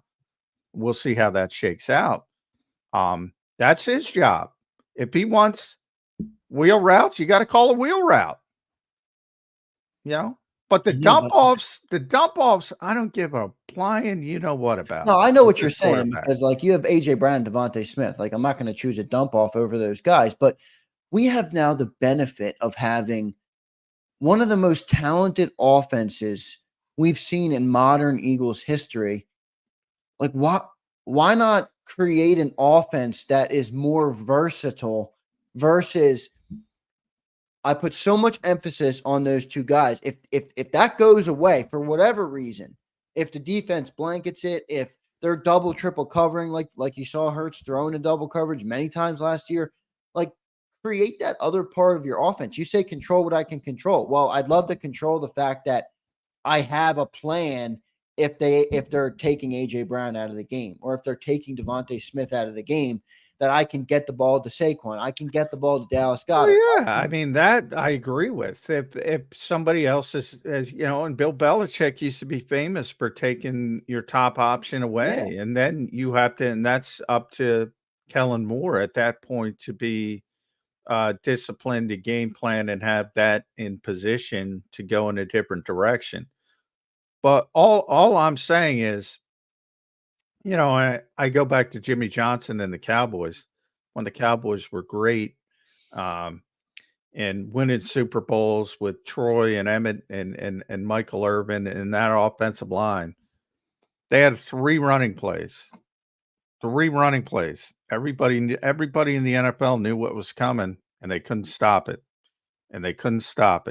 If you have a dominant player and they can't stop it, keep going to it. I'm not going to stop going to A.J. Brown because I got to get somebody else who's a lesser player involved. No, Now, I understand, but if can they're AJ taking him, if they're can taking you him can out you of the raise your game, ceiling different. though, John? Like, can like last year the offense became stale, it became predictable, I guess you could call it. If you're able to get some of those other guys involved in the short term or in the immediate game that you're in or whatever, does it create a ceiling that goes higher because the defense has more to deal with? They can't put as much attention on A.J. Brown, who's getting 15 targets a game. And now when the games get tough or you get to the playoffs, you know, it's harder to cover this defense. If they're going to take away A.J., that's fine. We'll beat you with Saquon Barkley. If you take away Saquon, fine. We'll beat you with A.J. You take away both of them, fine. I got Devontae Smith and Dallas Goedert. Like, isn't there, like, don't you see what I'm saying? Where you can. I just don't. I think that's. I always call it laboratory talk in the off season. I think that's what stuff where people talk about in the off season. When you have dominant players, you rely on those dominant players. I mean, and I'll go back to those Cowboy teams. If you remember, the second receiver was Alvin Harper. If you remember him, for you might be too young, Zan. And their tight end was Jay Novacek, who was sort of a good possession receiver. They weren't worried about getting the football to Alvin Harper and Jay Novacek. And Harper, you know, he was a big play guy, but he didn't catch a lot of passes because their volume was running the football, different era with Emmitt Smith and Michael Irvin, two Hall of Fame players. Pound it. If somebody stops it, then you got to go in a different direction. Now, that's one of the great teams of the modern era. I'm not comparing him to them. But the point was, you don't go away from it just because you want to get other people involved. What's your fix for the end of the season last year? Because the offense became stale. It was predictable. Now, you could argue the play calls were terrible, but what's your fix then? Like, if you're just going to live and die with AJ and Devontae, which I can't completely knock when they're two of the best wide receivers in the NFL, what's the plan when that goes stale or that gets predictable or defenses scheming out of the game? Well, I don't know if it got predictable or stale. I think the quarterback, as we started the conversation with the quarterback in questions, I think he fell in love with the big play. Part of the reason why I want to bring the check down into it. But the check down could be in a different way. It could be him just taking off and getting a first down, or you can check it down. It's not that big of a deal. Don't force deep balls in Seattle into double coverage. Because you're not being patient enough. So a lot of it is just corrected by simple things. And these are not play calls. I always say, and even Kellen Moore, when he was asked, he said, well, what's the most important part of your offense? He said, clean operation, execute, do the things you're supposed to do. And then it'll all fall back into place. And by the way, then on the back end, if you're doing those types of things, there'll be more options for the big plays down the road to A.J. Brown and Devontae Smith. My only point is those are my two best playmakers. Yeah, so taking away, I get what you're saying. Taking the ball away from them isn't a great strategy, but okay, then what's your use for Saquon? Same as Miles Sanders and So you paid 13 DeAndre million. Swift. You paid 13 million. However, no, he's a better pass protector, so he's a better player. You and I both know they didn't pay 13 million to Saquon to be a pass protector. No, I know that. And then I criticize. I don't know why the Eagles went in the direction they did, because they could find a whole host of backs that can offer the same thing that, and he's a better, when he does get options to catch the passes, he will be better than Miles, certainly. I don't even know if he's better than DeAndre. They just didn't use DeAndre because DeAndre is a pretty good receiver. And maybe Kellen Moore uses those matchups better. And by those matchups, I mean him matched up against a linebacker. Maybe he puts that into the progression more highly. But again, I don't want to get too caught up into that. I don't want to go, oh, Saquon Barkley's my progression one on this play. That should happen at most twice a game. Yeah, but I think you're missing. I don't. Maybe it's me. Like we went into the half. Why would you? If you're, and everybody considers themselves an offensive expert. I certainly do not. But I'm asking anybody if that's your belief and you want to spread the football around, and I'm going to give you A.J. Brown and Devontae Smith and Dallas Goedert and Saquon Barkley, and we're talking about the passing game. You're gonna put together plays with Saquon Barkley as the number one option. If it opens the game up later or later in the season, if it opens things up for the two guys you're talking about, if it makes it harder to take them out of the game, then yes, I think that elevates your feeling. That's the defensive equivalent of dropping Hassan Reddick into coverage. You do it a handful of times a game. And if you do it more than that, you're an idiot. I'm sorry. Seriously, you have Saquon Barkley. You're talking to me like Saquon Barkley is Miles Sanders. He's not. He's a better back. He's a better player. I just said he was a better player. That's not the conversation. The conversation is you're drawing up a passing game. Why is Saquon Barkley in the conversation? Why? More than a handful of times a game. Because the defense took A.J. Brown out of the game. All right, then it's Devontae Smith and Dallas Goedert. I got a ways before I'm down to Saquon. And hopefully, by the way, they can develop a better third receiver, and we'll see if they can. But this nonsense, and I'm sorry, that's what it is, of any running back in football. So people think I'm picking on Saquon Barkley. Any running back in football, with the exception of one guy, and I'm sick of mentioning his name. Yeah, I am too. That you're drawing up pass plays for a running back. If you don't have receivers, the Eagles went through that stretch where they couldn't get a receiver with 600 yards, and they still had better receivers than running backs. If you don't have a receiver in this era of the NFL where they grow on trees and every year in the draft you get 50 of them. Yeah. But with this nonsense about Bijan's going to play in the slot, Saquon's going to play. They never do. You know why they never do? Because they're not NFL receivers. They're NFL running backs. They're good receivers for being a running back. I get what you're saying. They're not good NFL receivers.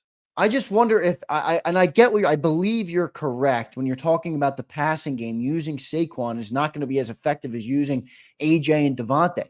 But from an overall offensive philosophy, doesn't it create a harder offense to cover for defenses if you have more guys involved that are making an impact on the game, regardless of whether it's in the passing game or in the running game? That's or why in I the go with the screen game? NBA. The best option and the best teams throughout history have big time playmakers.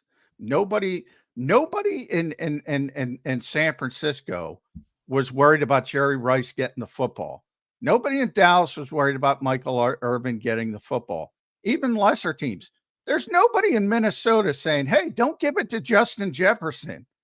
I don't know what it is about Philadelphia, but they want agree, everybody but I would like to have a involved. backup plan if they take AJ Brown out of the game. I would like to be able to have a competent offensive setup, or at least have gone through more than 20 throws to the running back or whoever it might be, to go to that and have that option if they're going to take out. But it's not.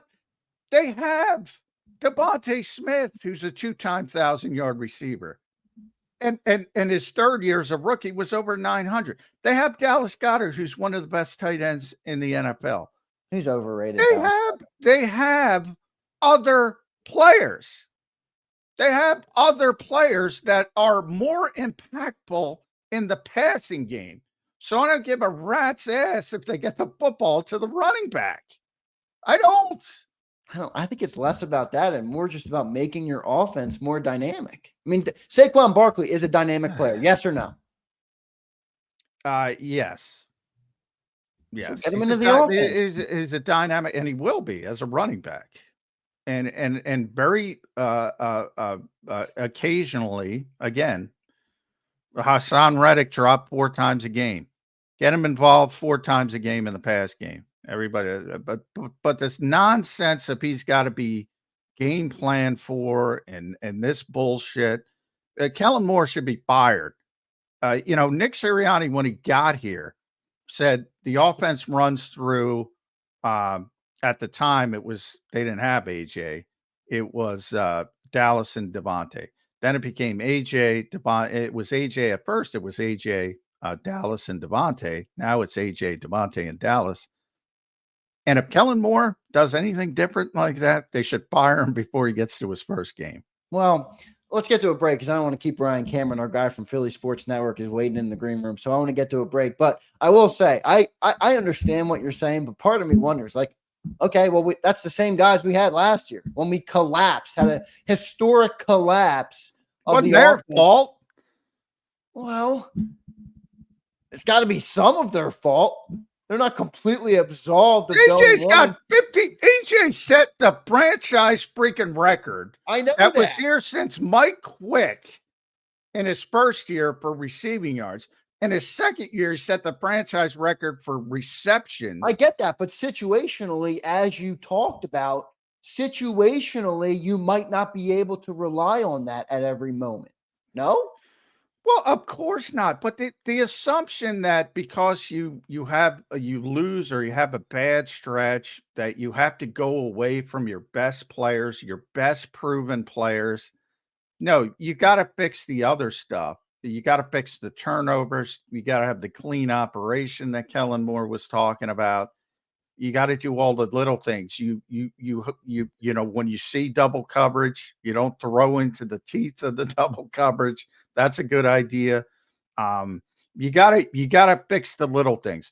What you don't do is get lesser players involved and say, "Oh, well, yeah, AJ and Devontae are." I mean, and by the way, they just made AJ the highest paid receiver in football, which will quickly be usurped, but at least for a short period of time. And they just extended Devontae for whatever it was, $75 million. They know. They're not dumb. They're not dumb. That's what the passing game is. I'm just talking about the passing game. Saquon will have plenty of opportunities to get involved with the offense. He'll be plenty impactful as a runner. He's better than Miles Sanders. He's better than DeAndre Swift.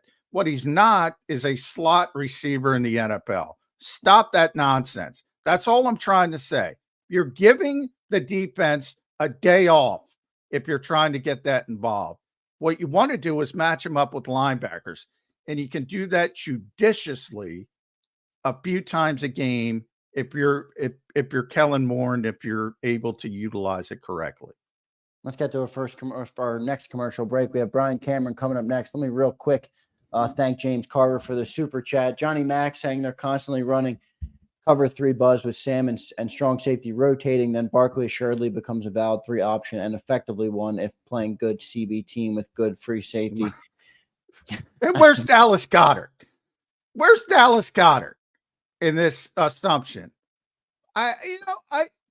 It's just laboratory. Like I said, it's off-season laboratory talk. It's 21 pony. It's getting Darren Sproles and Donnell Pumphrey on the field at the same time. It's bull crap. It doesn't work in the NFL, which has these cornerbacks that are in everybody's hip. Now, again, if you start manipulating it correctly and get them matched up on linebackers judiciously, you have a chance to make impactful plays. I'm talking about volume. The volume of this passing offense is A.J. Brown, Devontae Smith, Dallas Goedert, if they're healthy. And if they're not healthy, you got to find somebody else that's not Saquon Barkley to give you some kind of volume. Otherwise, you're screwed. Screwed. Let's get to our commercial break. Brian Cameron from Philly Sports Network coming up next. Brian, sorry for keeping you waiting. Make sure you're in the chat. If you're in the chat, drop a like on the show. We'll be right back on Birds 365 with Brian Cameron. If you missed any of today's show on the JAKIB Media channel, listen to the podcast on your way home. Available on YouTube, Apple, and Spotify.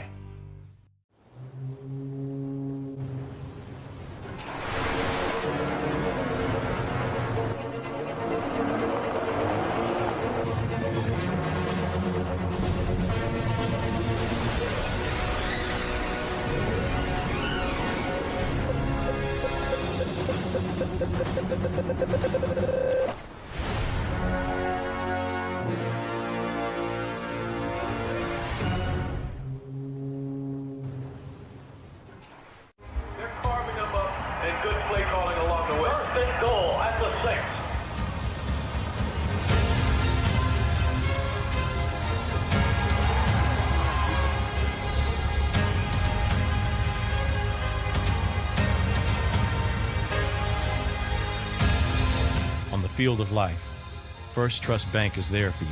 Champions on 3. 1, 2, 3. Because Philadelphia dreams deserve a Philadelphia bank. Heading down the shore, have a ball once more. Here, imaginations run wild and time stands still. Because here, you can find the best of the Jersey Shore, all on one 5-mile island. So leave the old you behind and get lost in the woods. Wild, wild, wildwood day. Plan your stay in the Wildwoods today.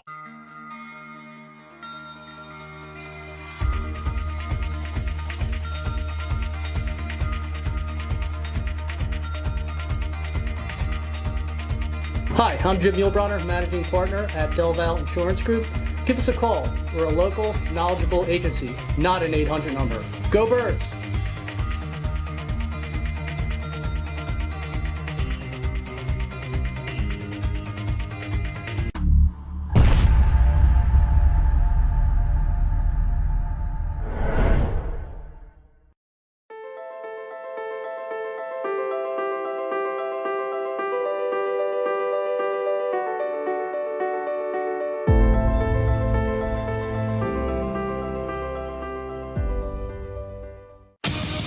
The greatest fans on earth. It's a bold statement, but would you expect anything less from Philadelphia? 58 years of heartache creates a toughness, a grit, a resolve not found in most. Sure, our prayers were answered, but now that we've had a taste, we're looking for more. Pondley Hockey, official partner of the Philadelphia Eagles. EAGLES, Eagles.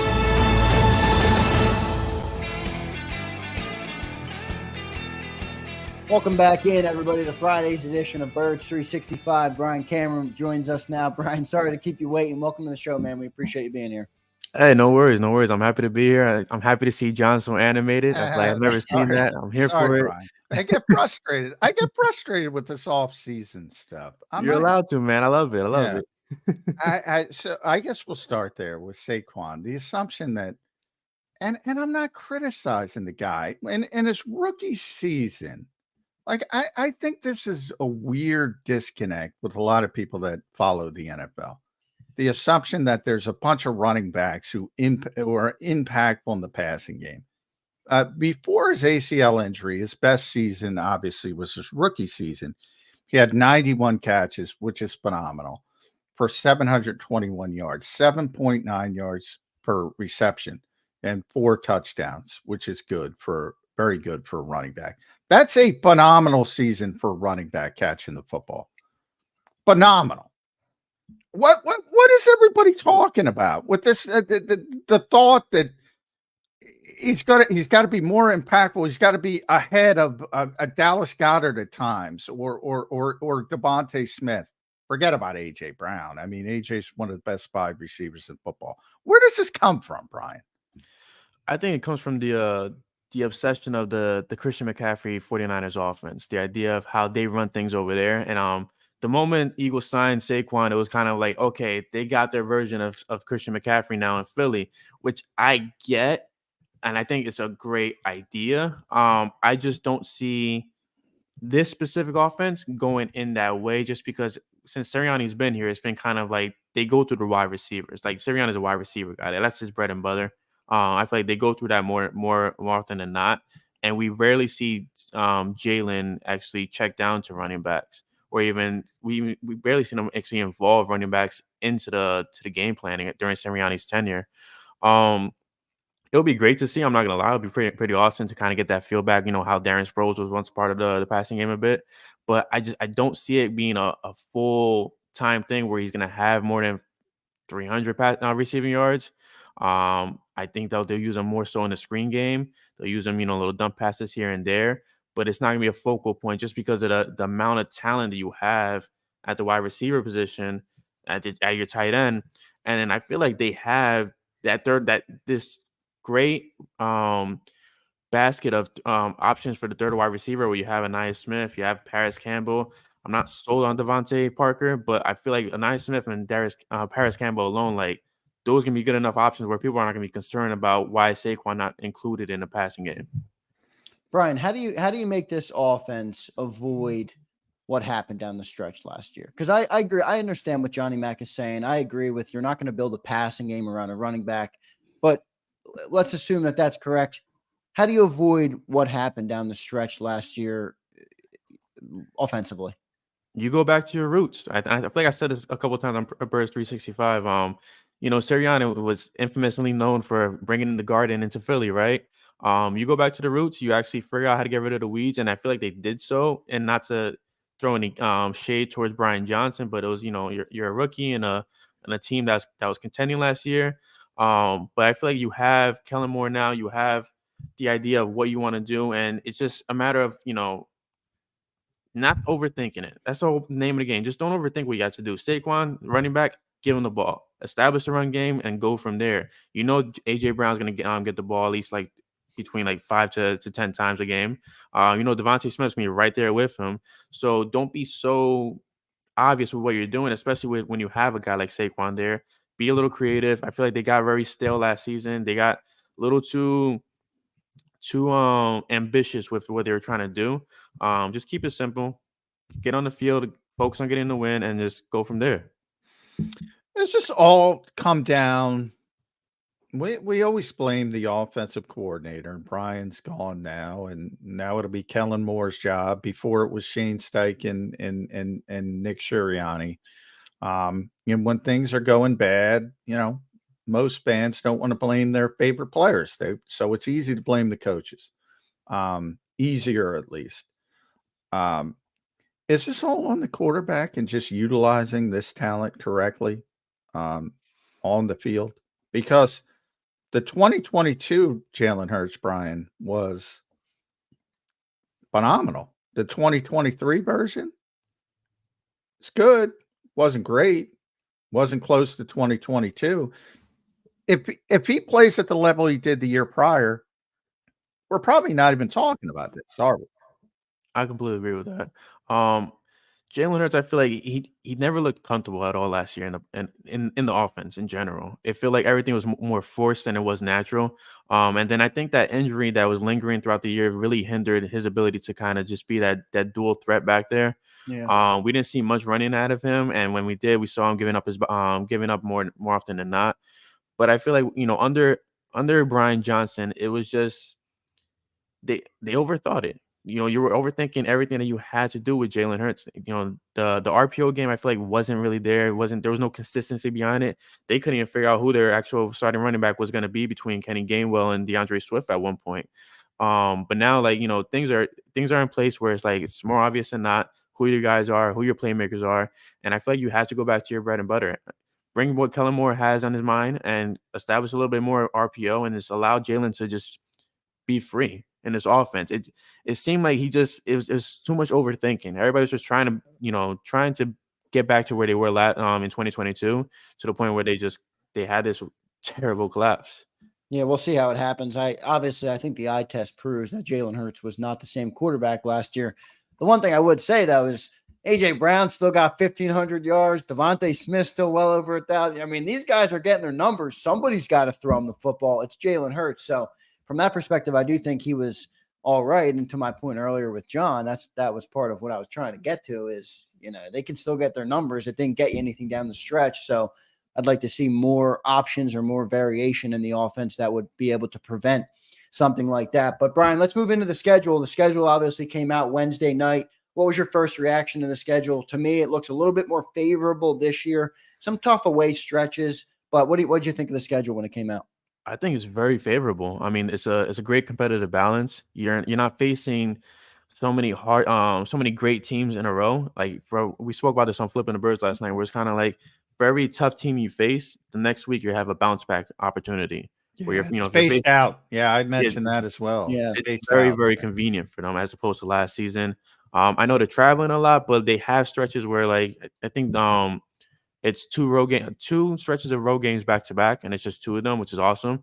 And then after to the final part of the season, you have in the last out of the last 5 games, four of them are home games. So this is a lot more favorable in my opinion. You still have to go out there and do your job and actually make sure you guys put up W's. But this is a way better schedule than when they had last season, which means that, with this talent, as long as everything goes as planned, they should actually, we should possibly see another repeat of 2022.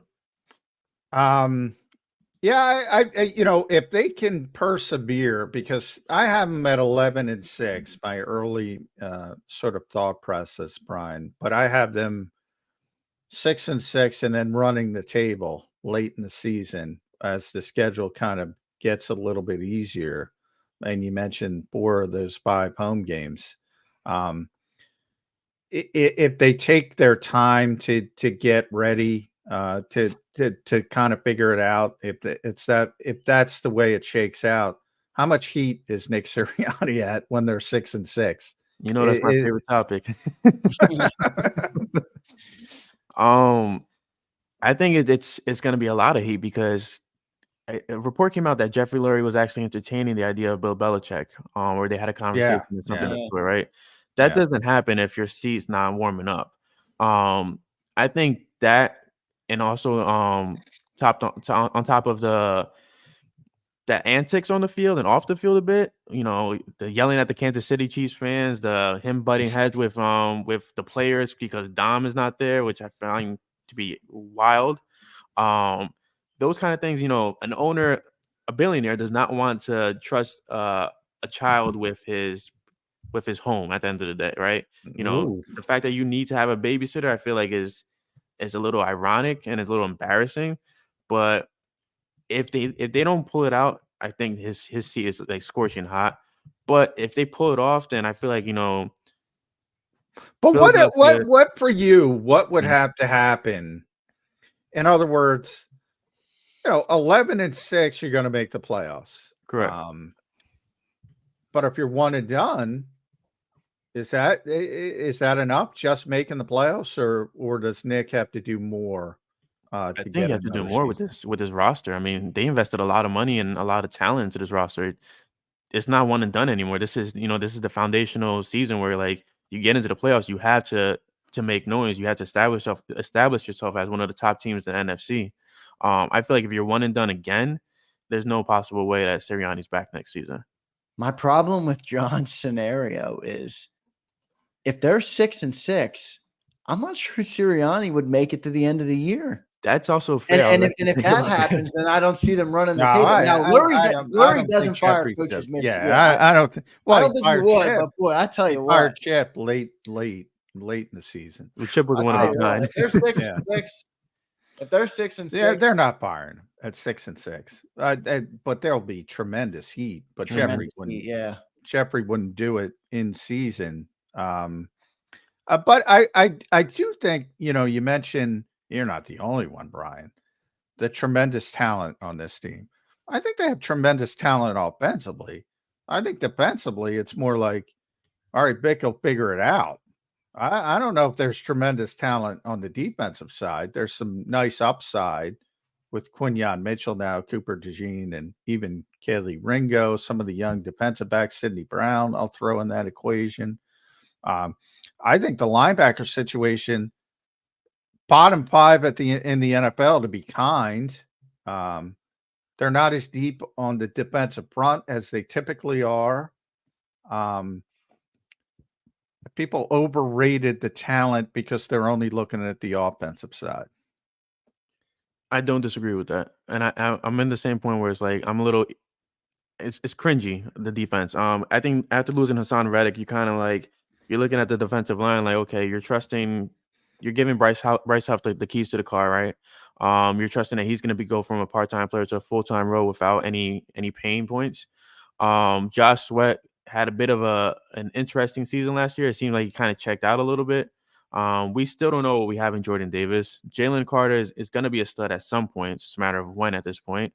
The linebacker core, I'm big on the Devin White signing. I love that signing for them, but Nakobe Dean has Johnny Mac. People are mad at me because I don't like the Saquon thing and I don't like Devin White even a little. You don't like the Saquon Barkley sign? I mean, I was driving. I pulled over on the road to celebrate. Well, that's what I think. I think people overrate not that he's a bad player. I just think, they had a 1,269-yard rusher. They had an 1,100-yard rusher. They had a Pro Bowler. My point is, Brian, you're young enough to get 1,000 yards behind this offensive line. Now, Kelsey's gone, so maybe it's a little bit more difficult. And by the way, Saquon's better than those guys. I try to emphasize that as much as possible. He's better than Miles. He's better than DeAndre. But I don't see the road to a massive increased impact at that particular position with this team. So it's just, it didn't make sense to me is how I described it. Can I go back real quick to defense? Because I want to ask both of you this. Does it matter that the defense didn't add that much talent? And what I mean is, if Vic Fangio can get them from bottom 5 to, let's say, between 15 and 20, and I think he will. The NFL is legislating defense more and more out of the game. Like, does it matter? Like, are we going to be the team we wanted to be last year if the defense can just get to middle of the pack and the offense can get rid of the turnovers? I think we can. I think one thing that I've noticed with how he structures big money goes to offense, and he's infusing youth into the defense, which I think is very key. Speed as well. Yes. I love the Quinyon Mitchell selection. I love the Cooper DeJean steal. CJ Gardner-Johnson's back. I'm not happy with how the safety group looks right now. I feel like they still need some firepower back there or some veteran leadership. Linebackers are iffy. Nakobe Dean hasn't stayed healthy. And then they're very I guess Vic is very keen on Zach Bond being an inside linebacker, but the jury's still out on him. Devin White, like I said, I love the signing, but yes, the jury's still out on him, even though he did have some great years when he came to the league. He's kind of fallen off over the last 2 seasons.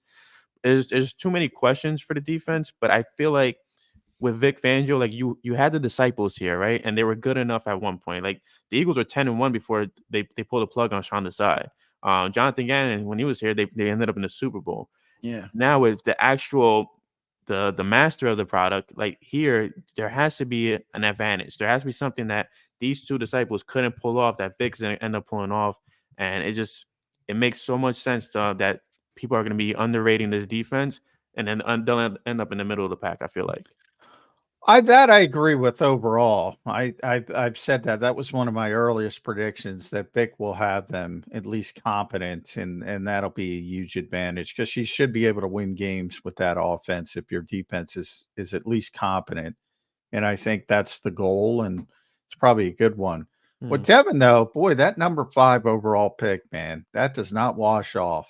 I mean, not that contracts are the be all end all, but the guy's 26 years old and he got 1 year for $3.5 million. Doesn't that set off the alarm bells for anybody else in Philadelphia? Because I feel like I've been talking about this with Devin White, and people are like, no, he was great in Tampa Bay. And he wasn't great. He was great in their Super Bowl run. Everybody in Tampa I talked to was like, this is huge disappointment. But he is athletic. He's the most athletic linebacker the Eagles have had since at least Michael Kendricks. But man, I mean, there's no evidence of this guy being a big-time linebacker other than that Super Bowl run, which was one of the greatest anomalies in sports. And then the second part, he was a second-team All-Pro because he had 9 sacks 1 year. And people love sacks. Vic doesn't blitz. He doesn't blitz his linebackers. He didn't get 9 sacks here. The Devin White thing, there are 2 things I always say, Brian. One normally, and Zander knows this, I get Howie's decision making. Normally, 90% of the time I'm on board. I say that makes sense, that makes sense, that makes sense. There's a couple times this offseason I said, that doesn't make sense. That's not an Eagles move. Devin White's one of them. Saquon Barkley's the other. That makes sense for me. I get that. I have my theory of Devin White, where it's like the last 2 seasons, I feel like, I don't know if people know this, but weird speculation, throwing in, to conspiracy. When Greedy Williams was signed to the Eagles, I think it was last season, right? Last offseason. Last offseason. Devin White posted that, saying that he'll be there next, that he's on the way, kind of thing. I personally feel like there was a big rift that happened in Tampa where Devin White just completely checked out, wanted out. They didn't give him the money that he wanted, whatever the case may be, and he took a prove-it deal with Philly. This is a 26-year-old talent, like you mentioned, John, and I still feel like there's something left in the tank for the Eagles to actually bring this kind of kid here. This could end up being a move where it's like, hey, like Nigel Bradham, where they brought him in, people were kind of off of him. He ended up staying in Philly for a good part of his career. But the jury's still out. Like majority of these defensive guys was kind of, it sucks, but at the same time, like I feel like they're in a position where the offense this season can actually overcompensate for the lack of continuity on the defense. I'll tell you what, I mean, they did pick up his 5th-year option. Remember, they paid him, I think it was north of $15 million. Oh, yeah.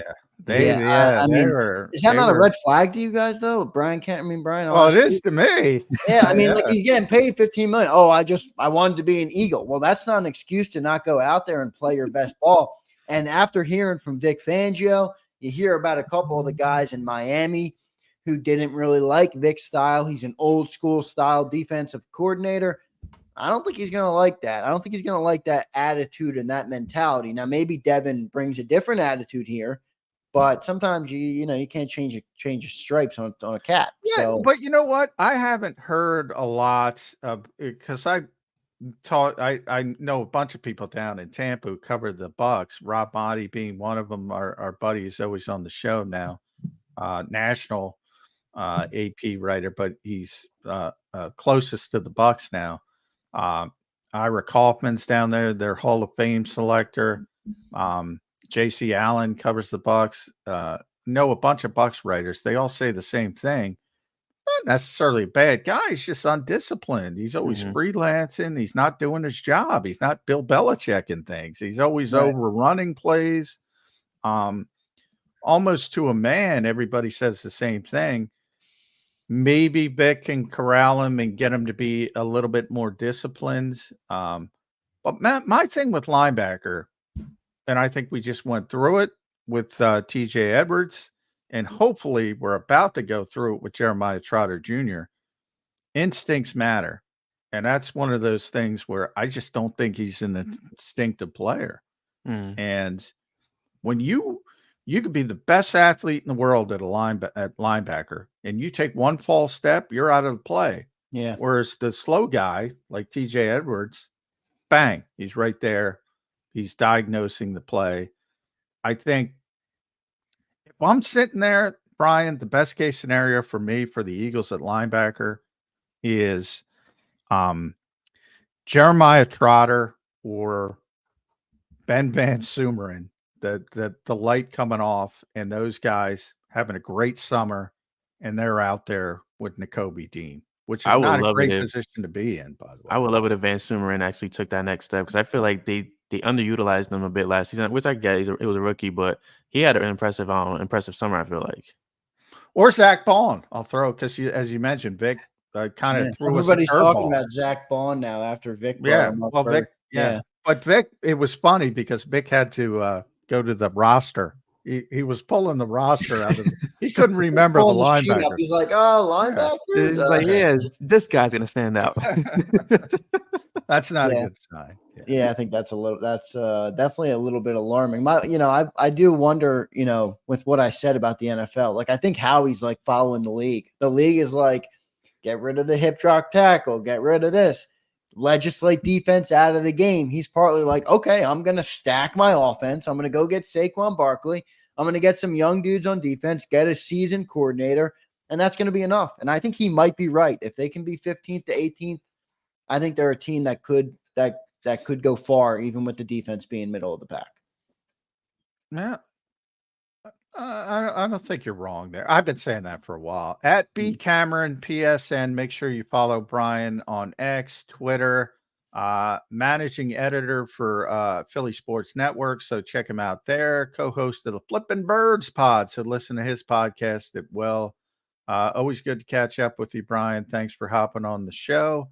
And hopefully you're right with Devin White, but I don't know. I'm going to make a Saquon Barkley lover out of you, John. I promise you. Yeah. You're gonna love the well, signing. and by the way, I am a Saquon Barkley lover from a perspective as a person and a leader. Everybody loves Saquon Barkley. I just think they overrate him as a football player because he was the number 2 overall pick. And the NFL moves quickly. It's not in stasis. Hasn't been the same since the torn ACL. Good player, not a great player. That's my spin on Saquon Barkley. We'll see how it all plays out. Brian Cameron, thanks for joining the show, man. We appreciate it. Appreciate you guys. Have a good one. Yep. See you, Brian. There's Brian Cameron from Philadelphia, from Philly Sports Network. Does a great job for them. We appreciate him joining the show. Good show today. Good week of shows this week, Johnny Mac. We got a little debates in there, which is good. I think it's always good to have some conversation where you're going back and forth, debating. And I wonder, I got one more thing on the offense. I wonder if, you keep saying the Saquon signing is not Eagles, right? It's not like it's not Eagles like now. Yeah. Well, maybe are they shifting their opinion on how that position should be utilized? Is that uncharacteristic because maybe they've changed their thought process? Possible? No. Howie's already talked about it. He said the zagging thing. We're zigging when everybody's zagging. Yeah. Look, I think it's a perfect example. The New York Giants were right to move on from Saquon Barkley. They're not in a position where a player like that matters. They're a bad football team. They haven't won with him. They got to go back to the drawing board, build their trenches. It was a disaster from their standpoint. In theory, from the Eagles standpoint, this is what Howie said. We're in a position to where we can utilize a player like this who can help us because we're on the precipice of being a contender. And that's his thought process, the zag and, zig instead of zag. Right. It's ironic to me, though, that how he created the zig or is one of the major points of it where the league has gone in that direction. And now he's trying to keep ahead of the curve by going in the other direction. I don't care about the contract. No, because the contract's not as crazy as even the agent made it sound. It's really a 2 No, year. they'll get out of it and they'll be fine. It'll be 2 years. It'll be disappointing and they'll move on quickly and they'll get another competent back who makes the Pro Bowl as long as they have this offensive line intact. So it's not about that. It's about because he was the number 2 overall pick. And I love Brian, but let's be honest. People think they're getting the number 2 overall pick. They think they're getting a superstar player, and they're not. And they're going to be disappointed. They're getting a good player. You already had a good running back. Now you're getting a slightly better running back. Does that move the needle for you? All right, enjoy it. This is I got to be honest, John, and I normally agree with you, but I don't think Howie gave him that contract and said, okay, be a slightly better version of DeAndre Swift. I don't think that. I don't like if you're telling me they're not going to use him in a more expanded role, and we'll just take it to the top of the show here. We don't need to take another time out because we're almost out of time. But like, I don't see them giving him this contract and not giving him a slightly bigger role than what DeAndre Swift and Miles Sanders had. By the way, they were both 1,200-yard rushers. Like, well, that's what I'm saying. What do people think he's going to do? Well, that's where I agree with you, but that's where I wonder if you're wrong, where it's like they're going to use him more. Why would they pay him the money if they weren't? Why not just give DeAndre Swift let's pretend he's Christian McCaffrey. I don't even think people realize, because Kristen's, one of the best ever. The Eagles love him. He's their white whale of this era. Yeah. They always wanted him. They can't get him. They're trying to replicate him as quickly as possible. Even Christian McCaffrey, his phenomenal for a running back, his entire career, 8.1, 8.1, 8.7, 8.8, 9.3, 8.4, 8.9, 8.4. If you're over 8 yards as a receiver, you're phenomenal as a running back. You are a Hall of Fame level player. And that's what he's done consistently. That's the ceiling. That's the ceiling. Last year was his best year as a runner, 1,459 yards. That's the ceiling. You had 1,269 yards from Miles Sanders. And again, I'm not comparing. Saquon's better than Miles Sanders.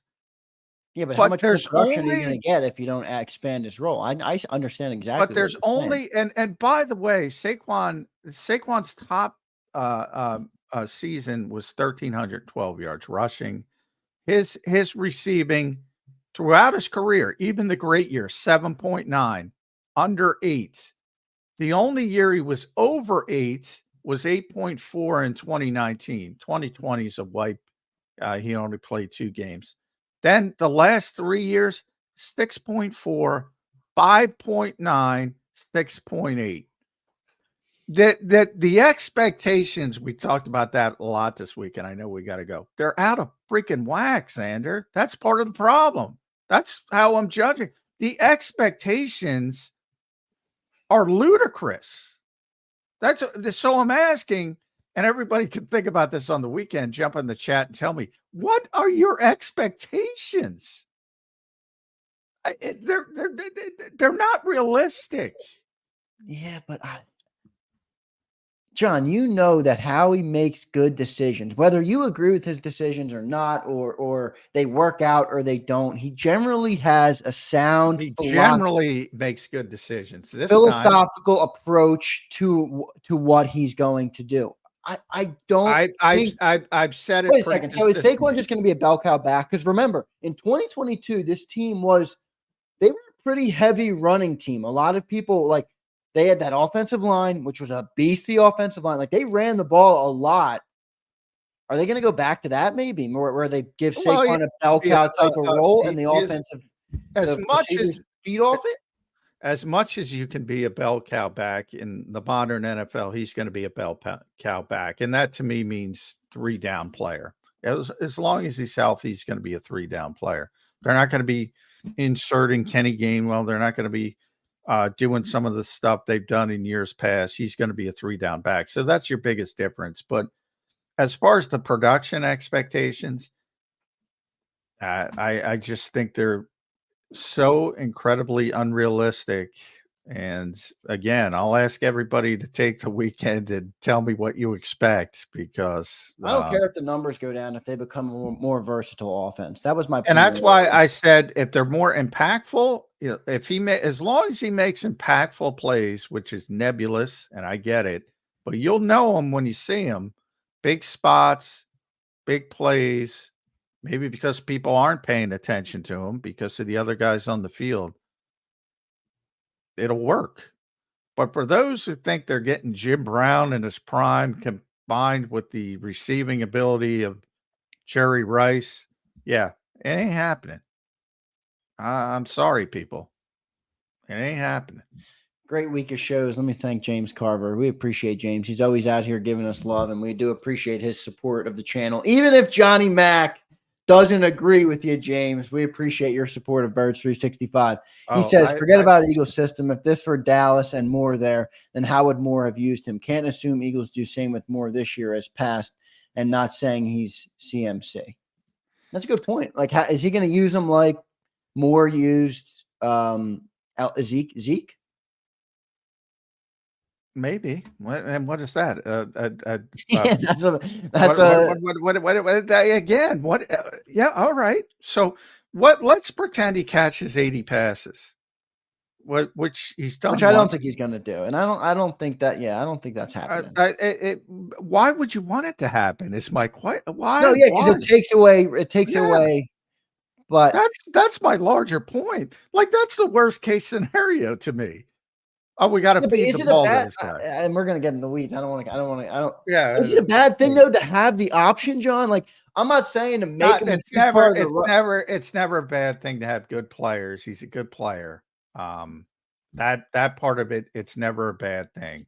I'm saying if he catches 70 passes, forget about 80. If he catches 60 passes, why would you want that with this team and their weapons? If I had Phillip Rivers, if I had Phillip Rivers, if I had Brock Purdy, if I had a different system, I would say, yeah, I want to get that involved. I want to do that more with this team and this talent. Yeah, I want to utilize my talent. I mean, to me, that's the definition of good coaching. And if you're going to give me, if I'm a coach, and you're going to give me A.J. Brown, Devontae Smith, and Dallas Goedert, and Saquon Barkley, I'm going to want to use them all. And I'm going to use Saquon like he's a running back. And I'm going to let the other guys handle what they need to handle in the passing game. And again, use Saquon judiciously. 70 catches, 60 catches. Yeah, I don't think that would be a good sign. Yeah, I'm with you. We'll get out of here on that note. We'll see, John. We're gonna have to kick this around a little more. It's nice to have some debate on the show, and be able to go back and forth and get your opinion. Obviously, I respect your opinion on the game, and I think your approach is makes sense. It does make sense to me, even though I might not fully agree with it. It does make sense. We'll get out of here. I want to thank everybody, all the people in the chat box. They've been great all week. They've been really supporting the show. I know I'm new on Birds 365. I've only been doing it now for 2 or 3 weeks. So I do appreciate all your guys' support as always. I'm getting better. I'm not Jody Mack, and I'm not going to try and be Jody Mack, but I will try and get better as always and work on my game, just like Saquon might be working on his game right now. So thanks everybody for tuning in. Don't forget to drop us a like on your way out. Johnny Mack, thank you for a great week of shows. We'll catch you Monday. All right. All right. Have a good weekend, everybody. All right, everybody. Have a good weekend. We'll see you on Monday. You've been listening to Birds 365. the destination for the passionate Eagles football fan who bleeds green. If it's Eagles football, we're talking about it. Debate, inside the locker room, and guests that are some of the greatest football minds from around the region. We hope you enjoyed the show. We know we had a blast. Make sure to like, comment, and subscribe, and we'll be back soon. But in the meantime, hook up with us on social media at JAKIB Sports. See you next time on Birds